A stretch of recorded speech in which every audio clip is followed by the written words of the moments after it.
新闻头起先来关心，今仔日是双十连假的第二天，高公局预估落南的交通量会是平常时的1.3倍多，而且国道1号落南伫咧桃园的路段，下晡有发生火烧车的事故，塞车塞到1公里遐长。另外，伫咧天气的部分，因为锋面接近，北部东半部会较厚落雨，因那中南部天气就较稳定。为少民众趁年假期间跣佚佗，毋过也是要注意路况，避免大塞车。高公局预估双十连假第二天，国道交通量是116万车公里，南向交通量达到68万车公里，是平常时的1.3倍。今天在下午2点10分的时候，在桃园的南向路段，就发现一间火烧车。10月9号的部分，苗栗到湖口路段以及关系到大溪路段，在下午的3点。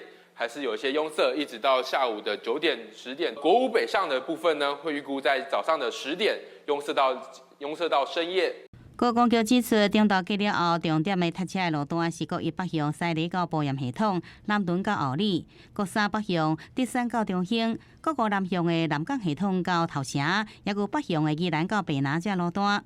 车到进入上北的高峰，建议民众闪开尖好时间，也是行替代道路。另外，天气方面，因为锋面接近的影响，北部甲东半部地区的落雨机会较悬，中南部天气是相对稳定。不过午后有局部的短暂雷阵雨。基隆北海岸还有宜兰地区可能有局部大雨发生的几率，大台北的山区也有局部大雨哦。紧接着是东北季风影响哦，因此在北台湾的降雨还是持续的。气象署说明，初八东北季风增强了后，北台湾气温大约伫23到26度，拜三温度小可回升。另外，中南部落雨的机会较低，所以讲双十迄天伫台中放双十的烟火是袂受到影响。若布拉班风台未来会向日本的南方来移动，对台湾的天气也袂有影响。记者综合报道。